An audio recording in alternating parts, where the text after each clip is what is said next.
آپ کا نام تو ہے عبداللہ لیکن کنیت ابو بکر ہے، ابو بکر۔ لوگ کہتے ہیں بکریاں پالتے تھے تو ابو بکر نام پڑا۔ بکریاں کہاں پالتے تھے؟ ریشم کپڑے کی تجارت کرتے تھے وہ، بکریاں تو نہیں چراتے تھے، تاجر آدمی تھے۔ ابو بکر کیوں کہا ان کو؟ ابو بکر اس لیے ان کو کہا کہ یہ ہر کام میں پہلا نمبر لیتے تھے۔ اسلام میں سب سے پہلا نام حضرت ابو بکر کا ہے رضی اللہ عنہ باہر کے لوگوں میں، ورنہ خواتین میں تو حضرت خدیجہ کا نمبر ہے، بچوں میں حضرت علی کا نمبر ہے، غلاموں میں زید ابن حارثہ کا نمبر ہے، اور مردوں میں حضرت ابو بکر رضی اللہ عنہ کا نمبر ہے کہ جب آپ نے شروع میں ہی دعوت اسلام پیش کی ہے، انہوں نے کسی چیز کا مطالبہ نہیں کیا، کوئی معجزہ آپ سے طلب نہیں کیا، آپ نے دعوت دی، مسلمان ہو گئے، مسلمان ہو گئے۔ کہ جس دن حضرت ابو بکر مسلمان ہوئے، مکہ کی سرزمین پر اللہ کے حبیب سے زیادہ کوئی خوشی نہیں تھا، سب سے زیادہ اس دن مسرور اور خوش تھے اللہ کے حبیب کہ میرا ایک امتی آ گیا۔ ابو بکر نام رکھا، ابو بکر نام عبداللہ ہے، کنیت ابو بکر ہے، پہل کرنے والا۔ پھر انہوں نے ہر کام میں پہل کی ہے، یہ ان کی ایک بڑی اچھی خوبی ہے کہ ہر کام میں پہل، ہر کام میں۔ تاجر آدمی ہے نا، سمجھدار ہوتا ہے، پیسے وہاں لگاتا ہے، انویسٹمنٹ وہاں کرتا ہے جہاں پروفٹ بندے کو ملتے ہیں۔ تاجر کی سوچ بڑی دور تک جاتی ہے۔ ابو بکر صدیق تاجر تھے، وہی سوچ تھی کہ انویسٹ کرو یار ادھر۔ ایک مجلس میں حضور نے پوچھا تھا من اصبح منکم اليوم صائما، آج تم میں سے نفلی روزہ کس نے رکھا ہے؟ تو مجمع میں بولے قال ابو بکر انا، حضرت ابو بکر نے کہا میں نے رکھا ہے۔ من اطعم منکم اليوم مسکینا، کوئی آج باڑے بندے کو غریب کو روٹی کس نے کھلائی ہے؟ قال ابو بکر انا، حضور میں نے کھلائی آج۔ من اتبع منکم اليوم جنازہ، بھئی آج جنازہ کس نے پڑھا ہے؟ تو ابو بکر سب سے پہلے انا، میں نے کیا۔ تو آپ نے ارشاد فرمایا جس شخص میں یہ خوبیاں جمع ہوں ایک دن میں، وہ جنت میں ضرور داخل ہوگا۔ اور حضرت ابو بکر رضی اللہ عنہ کی شان یہ ہے کہ آپ نے ایک دن فرمایا مجھے جبریل امین میرا ہاتھ پکڑ کر لے گئے اور مجھے دکھانے لگے کہ آپ کی امت جنت کے کس دروازے سے داخل ہوگی، تو مجھے دروازہ نظر آیا۔ حضرت ابو بکر کہنے لگے کاش یا رسول اللہ میں بھی آپ کے ساتھ ہوتا اور اس دروازے کو دیکھتا۔ آپ نے فرمایا انک اول من يدخل الجنت من امتی، تو میری امت میں سب سے پہلے جنت میں داخل ہونے والا ہے، سب سے پہلے تو جنت میں داخل ہوگا۔ جنت کے 8 دروازے ہیں جو ایک صحابی کے لیے کھلتے ہیں، وہ صرف ابو بکر صدیق رضی اللہ عنہ۔ جب مسجد نبوی بن رہی تھی تو جو پلاٹ تھا وہ یتیم بچوں کا تھا، سہل اور سہیل 2 بچے تھے یتیم، ان کا پلاٹ تھا یہ۔ تو آپ صلی اللہ علیہ وسلم نے اس جگہ مسجد نبوی بنانے کا ارادہ کیا۔ ان بچوں نے کہا ہم یہ پلاٹ فری دیتے ہیں آپ کو، اس پہ آپ بنائیں۔ آپ نے کہا نہیں میں پیسے دوں گا۔ حضرت ابو بکر رضی اللہ عنہ نے 20 دینار دیے اور مسجد نبوی کا پلاٹ خرید لیا، اور قیامت تک وہاں پڑھی جانے والی نمازوں کا اجر و ثواب اپنے کھاتے میں ڈال لیا۔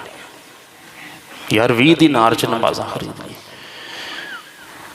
ہم لوگ شاپنگ کرتے وقت پیسے نہیں دیکھتے، اللہ کی راہ میں خرچ کرتے وقت 100 دفعہ دیکھتے کیڑا نوٹ دیئے، چھوٹا دیئے کہ بڑا دیئے، نیا دیں کہ پرانا دیں، پھر دل میں آتا کہ نہیں یہ چھوٹا نوٹ پرانا، یہ ٹھیک ہے، لو جی یہ دو۔ اللہ کی راہ میں خرچ کرتے وقت 100 دفعہ ہم سوچتے ہیں کہ کریں کہ نہ کریں، مستحق ہے کہ نہیں ہے، 100 دفعہ چھان لی۔ لیکن اپنے بارے میں کیا خیال ہے کہ میں مستحق ہوں؟ اللہ نے جو ان گنت نعمتوں سے مجھے نواز رکھا ہے، میں تو ان نعمتوں کا مستحق ہی نہیں تھا، یہ تو محض اس کا فضل و کرم ہو گیا، یہ تو محض اس کا فضل و کرم ہو گیا کہ اس نے مجھے ان گنت نعمتوں سے نواز دیا، ورنہ میں تو اس کا مستحق ہی نہیں تھا۔ حضرت ابو بکر پہلے شخص، تو آپ صلی اللہ علیہ وسلم نے ایک دن فرمایا، آپ نے ایک دن فرمایا آسمان کے میرے 2 وزیر ہیں، زمین پر بھی میرے 2 وزیر ہیں، آسمان کے میرے وزیر اب حضرت جبرائیل اور میکائیل ہیں، ہر نبی کے وزیر ہوتے ہیں، کہ میرے وزیر آسمانوں پر جبریل اور میکائیل ہیں، زمین پر میرے وزیر ابو بکر ہیں اور عمر ہیں۔ ھذان السمع والبصر، ابو بکر میری آنکھیں ہیں، میرے کان ہیں۔ مجلس میں آپ تشریف لاتے تھے تو سب صحابہ پہ سناٹا چھاتا تھا، اللہ کے حبیب کا روب اتنا تھا کہ روب تو اس قدر تھا کہ ایک مہینے کی مسافت پر دشمن پر پڑے۔ تو جب مجلس میں تشریف لاتے تھے رسول اللہ صلی اللہ علیہ وسلم تو روب پڑتا تھا تو گردنیں جھک جاتی تھی۔ دو ہستیاں تھیں اس مجلس میں جو رسول اللہ کو دیکھ کے مسکراتی تھیں، اور حضور ان کو دیکھ کر مسکراتے تھے، وہ تھے ابو بکر اور عمر، ان کو دیکھا کرتے۔ ایک دن خلافت عمر تھی رضی اللہ عنہ، صدیق کا تذکرہ چھڑ گیا حضرت ابو بکر کا، تو عمر رو پڑے ابو بکر کا ذکر سن کے، فرمانے لگے میری دل کی خواہش ہے کہ میری ساری زندگی کی نیکیاں ابو بکر کو مل جائیں، اور ابو بکر کی ایک نیکی، ایک دن کی، ایک رات کی، وہ مجھے مل جائے۔ عمر کی نیکیاں تھوڑی نہیں ہیں، کتنی ہیں۔ ایک دن اماں عائشہ کہتی ہیں حضور میری گود میں سر رکھ کے لیٹے تھے۔ بیویوں کی گود میں بھی بندے کو سر رکھ کے کبھی لیٹنا چاہیے، سننا سمجھ کے، ہمیشہ متکا نہیں لگا کے رکھنا چاہیے گھر میں۔ لڑائی جھگڑے اور کلیش ہی کلیش، ہر وقت لڑائی جھگڑے، کلیش ہی کلیش، نفرت ہی نفرت، بغض ہی بغض۔ اللہ کے حبیب تو اپنے گھر میں جب انٹری دیتے تھے تو اماں عائشہ کہتی ہیں کانا متبسمن، حضور کی سب سے پہلے مسکراہٹ نظر آتی تھی اور دانت شمکیلے نظر آتے تھے آپ کے کہ مسکراتے ہوئے آ رہے۔ تو بیوی کے تو سارے غم ویسے ہی ختم۔ بیوی کون سی ہے جس کے گھر میں فاقے ہیں، 40 دن کا فاقہ، 40 دن کا فاقہ، اور رسول اللہ کی انٹری ہے خوشگوار موڈ میں، غم سارے مسجد میں چھوڑ کے آئے، امت کی فکر ٹینشن مسجد میں چھوڑی، گھر میں انٹری دی تو خوشگوار موڈ میں آئے۔ تو بیوی کو فاقہ کہاں یاد رہتا ہے جب شوہر اس کے مسکرا کے دیکھتا ہو، ملتا ہو۔ اللہ کے حبیب تو یہاں تک فرماتے تھے اللہ ان میاں بیوی کو دیکھ کے بے حد خوش ہوتا ہے جو آپس میں بیٹھے ہوں، کسی بات پہ ہنس پڑیں تو اللہ ان کو دیکھ کے خوش ہوتا ہے، اگر ہنس پڑیں تو اللہ کرے ہنس پڑیں۔ حضور اماں عائشہ کی گود میں سر رکھ کے لیٹے تھے، جان بھی اللہ کے حبیب کی ایسے ہی نکلی، آپ کی روح پرواز کر گئی اور آپ کا سر مبارک اماں عائشہ کے سینے پہ تھا، بیوی کے گلے لگ کے گئے آپ دنیا سے۔ اتنی اہمیت بیوی کو دیتے تھے۔ موسیٰ علیہ السلام کی نبوت کے پیچھے اور بھی چیزیں ہوں گی، لیکن ایک چیز بڑی وہ ہے، وہ پر اثر ہے۔ ایک چیز موسیٰ علیہ السلام کی نبوت میں کہ ان کو نبوت کیوں ملی، اللہ نے نبی کیوں بنا دیا؟ اللہ نے نبی اس لیے بنایا، اور بھی باتیں ہیں لیکن ایک بات ان میں سے یہ بھی ہے، اللہ نے حضرت موسیٰ کے سر پہ تاج نبوت رکھا کہ وہ اپنی بیوی کے ساتھ بڑے خوش اخلاقی سے رہتے تھے اور ان کی خدمت میں کمی نہیں کرتے تھے۔ نبی کی بیٹی تھی، حضرت شعیب علیہ السلام کی بیٹی موسیٰ علیہ السلام کے نکاح میں تھی، تو اس نسبت کا لحاظ کرتے ہوئے کہ یہ ایک نبی کی صاحبزادی ہے، بڑے ادب سے بات کرتے تھے، تو کر کے نہیں بلاتے تھے، آپ کہہ کے بلاتے تھے۔ قرآن کے الفاظ دیکھیں نا، کتنی جگہ ذکر ہے کہ موسیٰ علیہ السلام اپنی بیوی کو لے کے شرد سارا بِأَهْلِهِ وَآنَسَ مِنْ جَانِبِ الطُّورِ نَارًا، موسیٰ اپنی بیوی کے ساتھ جا رہے تھے تو انہوں نے دور ایک آگ جلتی ہوئی دیکھی تو کہنے لگے امکثوا، آپ یہاں تشریف رکھیں۔ عربی کا تقاضا یہ ہے کہ وہ یہ لفظ کہتے امکثی، ایک عورت کو جب خطاب کرنا ہو تو اس کے لیے لفظ آتا ہے امکثی۔ امکثو آتا ہے بہت سارے لوگوں کے لیے، لیکن عربی میں ایک قاعدہ ہے کہ جب جمع کا لفظ بولا جاتا ہے کسی ایک فرد کے لیے، فرد واحد کے لیے جمع کا لفظ بولا جاتا ہے تو اس میں تعظیم مراد ہوتی ہے۔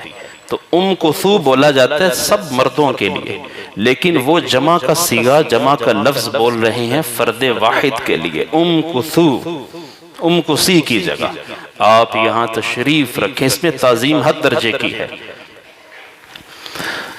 تو بس یہ ادب ہی تھا اور بیوی کی خدمت ہی تھی کہ آپ یہاں تشریف رکھیں، کہ ان کی صحت اس وقت بہتر نہیں تھی، وہ تکلیف میں تھیں، کہ میں تمہارے لیے آگ لے کے آتا ہوں، یہاں پہ تم سینکو۔ آگ لینے گئے تو پیغمبری مل گئی، اللہ کی شان۔ تو میں یہ بتا رہا تھا حضرت عمر کی نیکیاں اور ابو بکر کی۔ رسول اللہ صلی اللہ علیہ وسلم اماں عائشہ کی گود میں سر رکھ کے لیٹے تھے، تو اماں عائشہ نے پوچھ لیا یا رسول اللہ کیا دنیا میں کسی شخص کی نیکیاں آسمان کے تاروں کے برابر ہیں؟ ان کا ہاں ہیں، عمر کی نیکیاں آسمان کے ستاروں کے برابر ہیں۔ تو ان کو ایک جھٹکا لگا کہ میرے والد کا نام نہیں لیا حضور نے، ابو بکر کا نام نہیں لیا۔ تو کہنے لگی این حسنات ابی بکر، حضور میرے والد ابو بکر کی نیکیاں کہاں چلی جائیں گی؟ تو آپ نے فرمایا عمر کی ساری زندگی کی نیکیاں ابو بکر کی ایک نیکی کے برابر نہیں ہیں۔ ابو بکر کی جو شان اللہ نے بنائی ہے، عمر کی ساری زندگی کی نیکیاں عمر کی ابو بکر کی ایک نیکی کے برابر نہیں ہیں۔ تم کیا بات کرتی ہو؟ تو اس لیے حضرت عمر کہہ رہے تھے ابو بکر مجھے ایک نیکی دے دیں، اپنی رات والی یا دن والی، اور میری زندگی کی سارے نیک اعمال لے لے تو میں اس پہ خوش ہوں۔ تو لوگوں نے پوچھا جی وہ دن اور رات والی نیکی کون سی؟ کہ رات تو غار والی تھی جو اللہ کے حبیب صلی اللہ علیہ وسلم کو کندھے پر اٹھائے، دشمن سے بچائے، اپنی کندھوں پہ اٹھا کر لے گئے غار ثور میں، جسم کی قمیض اتار کے چیتھڑے بنا دیے، لیراں لیراں کر دی، اور جو سوراخ تھے اس کو بند کیا۔ ادخل یا رسول اللہ، اب تشریف لائیں۔ حضور سے کہنے لگے حضور پہلے میں جاؤں گا، اگر کوئی تکلیف پہنچی تو مجھے پہنچے نا، آپ کو نہ پہنچے۔ تو اپنی قمیض کو پھاڑ دیا، یہی اتنا ہی کر سکتے تھے، ستر تو ننگا نہیں ہو سکتا، قمیض پھاڑ سکتے تھے، اللہ کے حبیب کے لیے وہ بھی کر دیا۔ اس لیے حضور فرماتے تھے ان من امن الناس علی فی صحبتہ ومالہ ابو بکر لو کنت متخذا خلیلا لاتخذت ابا بکر خلیلا۔ جتنا احسان اپنی صحبت کا، اپنے مال کا ابو بکر نے مجھ پہ کیا ہے، اس کا میں دین نہیں دے سکتا، اللہ ہی دین دے گا، اللہ ہی دین اس کا دے گا۔ تو دنیا میں ایک شخص ہے جس کا اللہ کے حبیب پر احسان ہے، اور حضور کہہ گئے جاتے ہوئے اس بندے کا دین میں نہیں دے سکا، میرے پاس اتنا نہیں، اللہ دے گا، اپنی شایان شان دے گا۔ وَلَهُمْ أَجْرٌ كَبِيرٌ وَلَهُمْ أَجْرٌ عَظِيمٌ، اللہ اجر عظیم کا بھی مالک ہے، اجر کبیر کا بھی مالک ہے، وہ عطا فرمائے گا۔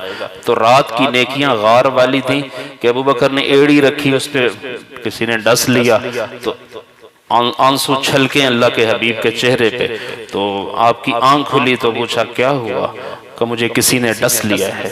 تو آپ نے ایڑی پکڑ کے اپنا لعاب مبارک اس پہ لگایا، اس کا زہر ختم کر دیا، تکلیف ختم ہو گئی۔ وفات سے پہلے یہ تکلیف دوبارہ واپس آ گئی، وہ زہر لوٹ کے دوبارہ آیا اور فرمانے لگے مجھے ایڑی میں تکلیف ہو رہی ہے، وہ جو ڈس لیا تھا سانپ نے۔ تو اس تکلیف میں دنیا سے گئے، صدیق کا مرتبہ بھی پایا تو شہادت کا مرتبہ بھی ملا۔ اللہ کے حبیب صلی اللہ علیہ وسلم بھی تمنا فرمایا کرتے تھے لَوَدِدْتُ أَنِّي أُقْتَلْ فِي سَبِيلِ اللَّهِ ثُمَّ أُحْيَا ثُمَّ أُقْتَلْ ثُمَّ أُحْيَا ثُمَّ أُقْتَلْ ثُمَّ أُحْيَا ثُمَّ أُقْتَلْ۔ میرے دلی چاہت ہے میں اللہ کی راہ میں جہاد کروں، شہید ہو جاؤں، پھر زندہ کیا جاؤں، پھر شہید ہو جاؤں، پھر زندہ کیا جاؤں، پھر شہید ہو جاؤں، پھر زندہ کیا جاؤں، پھر شہید ہو جاؤں۔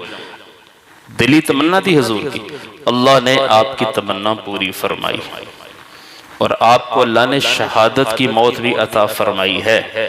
وہ اس طرح کہ آپ اپنے مرض الوفات میں اماں عائشہ سے کہنے لگے وہ جو خیبر میں مجھے زہر دیا گیا تھا نا، زہریلی بکری میں زہر ڈال کے آپ کو دے دیا گیا، یہودی عورت نے دیا تھا، اس وقت تو اللہ نے شفا عطا فرمائی، لیکن آپ نے فرمایا میں اس زہر کا اثر اپنے حلق میں محسوس کر رہا ہوں، وہ زہر اللہ نے دوبارہ چالو فرما دیا۔ تو آپ اس تکلیف میں دنیا سے گئے، آپ کو نبوت والی شان تو ملی ہی ملی، لیکن جو آپ کی دلی تمنا تھی کہ میں اللہ کی راہ میں شہید ہوں، یہ شہادت والی موت بھی آپ کو عطا کی گئی ہے۔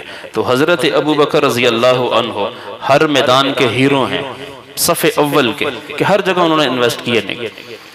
دن کون سا تھا عمر؟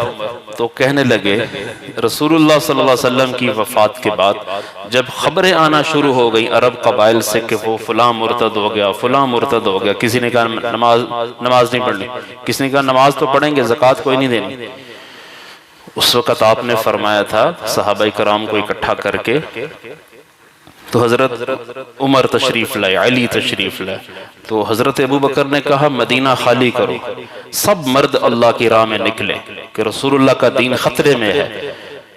تو لوگوں نے کہا تألف الناس ورفق بہم، تھوڑی نرمی رکھو، ہتھولا رکھو، اتنا نہ نکالیں آپ سب خالی کر دیں، پیچھے حضور کی بیویاں ہیں، اور کسی نے حملہ کر دیا تو کیا کریں گے؟ تو ابو بکر کو تو چڑھ غصہ گیا اور حضرت عمر کے سینے پہ مکہ مارا، اجبار فی الجاہلیہ خوار فی الاسلام، یار تو زمانہ جاہلیت میں تو بڑا غصے میں آ جاتا تھا، وہ تو تینوں بڑا غصہ ہوتا تھا، اب تو بزدل ہو گیا۔ لو منعونی عقالا لجاہدتہم، اگر حضور کے زمانے میں لوگ اونٹ کے ساتھ رسی بھی دیتے تھے، آج اگر وہ اس رسی کا انکار کریں گے کہ ہم زکوٰۃ میں رسی نہیں دیں گے تو لجاہدتہم، میں ان کے ساتھ جہاد کروں گا۔ وحی کا سلسلہ ختم ہو چکا ہے، دین مکمل ہو چکا ہے، ینقص الدین وانا حی، دین میں کمی آئے اور میں زندہ رہوں، میری زندگی میں یہ نہیں ہوگا۔ تو بعد میں حضرت عمر فرمانے لگے ابو بکر نے جو فیصلہ فرمایا تھا وہی حق تھا، وہی سچ تھا، اسی میں خیریں چھپی ہوئی تھی، اسی میں خیریں چھپی ہوئی تھی۔ جو قرآن ہمارے ہاتھوں میں ہے کتاب کی صورت میں، یہ کرنے والا کون ہے؟ اس کو جمع کرنے کا حکم حضرت ابو بکر نے دیا، حضرت عمر تشریف لائے کہ 70 قاری شہید ہو گئے ہیں، تو اگر اسی طرح جنگوں میں قاری شہید ہوتے رہے تو قرآن نکل جائے گا ہمارے ہاتھ سے۔ اس زمانے میں تو پتھروں پہ، چمڑے پر اور ہڈیوں پر اور پتوں پر، ان چیزوں پہ لکھا ہوا تھا۔ اگرچہ قرآن کے حافظ بھی حضور کے زمانے میں تھے لیکن لکھائی میں یہی لکھا ہوا تھا۔ تو انہوں نے کیا کرنا ہے؟ حضرت ابو بکر نے پوچھا کیا کرے؟ کتابی شکل میں دیں، اس کو کتاب کی شکل میں لائیں۔ وہ کہنے لگے جو کام اللہ کے حبیب نے نہیں کیا ہم کیسے کر سکتے ہیں؟ ابو بکر تو مانے ہی نہ، جو کام حضور نے نہیں کیا ہم نہیں کر سکتے۔ اور بھائیو ہم وہ کام بڑے شوق سے کرتے ہیں جو حضور نے نہیں کیا ہوتا، وہ بڑے شوق سے کرتے ہیں۔ نماز چھوڑ دیتے ہیں جو اللہ کے نبی نے حکم دیا، اللہ نے حکم دیا، 10واں نہیں چھوڑتے، 40واں نہیں چھوڑتے، برسی نہیں چھوڑتے، تیجا نہیں چھوڑتے، جو بدعات ہیں جو ہمارے معاشرے میں، اور بے شمار بدعتیں ہیں، مطلب وہ ایک ہے پوری کتاب لکھی جائے تو بدعتوں سے بھر جائے کہ ہم نے دین کے ساتھ کیا کیا، ہم لوگوں نے دین کو مٹانے کی پوری کوشش کی ہے۔ وہ تو اللہ نے حفاظت کا ذمہ لے رکھا ہے۔ وہ ایک آدمی کہتا ہے حضور کا روزہ ہمارے پاس ہوتا تو پھر ہم بتاتے کہ ہم کیا کرتے۔ میں شکر ہے تاڑے کو نہیں ہے گا، حضور کا روزہ ہمارے پاس نہیں، اللہ کا شکر ہے، جو کچھ ہم نے کرنا تھا ہمیں پتہ ہے۔ تم اپنے بابوں کے مزاروں کو دیکھو، جو گند ڈالا ہوا ہے ان لوگوں نے، جو گند ڈال دیا ان لوگوں نے۔ تو حضور کے ساتھ ہم وہاں جا کے کیا کرتے ہیں؟ وہاں جا کر بھی تو یہی کرتے ہیں۔ تو بہرکیف اَيَنْقُصُ الدِّينُ وَأَنَا حَيٌّ، دین کی کمی وہ برداشت نہیں کرتے تھے۔ تو حضرت ابو بکر نے فرمایا بھائی میں وہ کام کیسے کروں جو رسول اللہ نے نہیں کیا؟ عمر کہنے لگے خیر ہی خیر ہے، خیر ہی خیر ہے۔ اصل میں عمر رضی اللہ عنہ اس امت کے وہ شخص ہیں جن کو اللہ کی طرف سے خیر کا الہام ہوتا تھا، اور آپ نے فرمایا تھا عمر کی زبان پر حق ہی جاری ہوتا ہے۔ تو اس پر ابو بکر صدیق مان گئے کہ ٹھیک ہے۔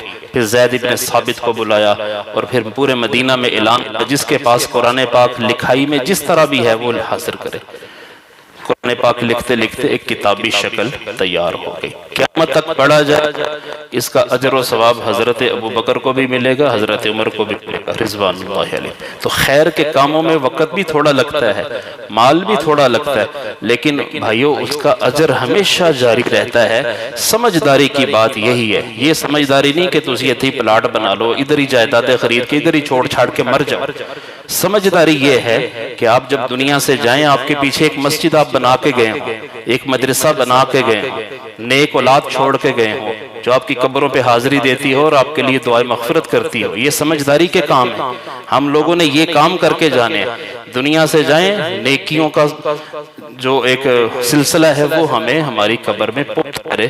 نامہ اعمال بالکل یا بند نہیں ہونا چاہیے. یہ سمجھداری کی بات ہے. اپنی اولادوں کو بھی ان کی بھی اچھی تربیت کرنا اور ہر کار خیر میں کچھ نہ کچھ حصہ ڈالتے رہنا چاہیے.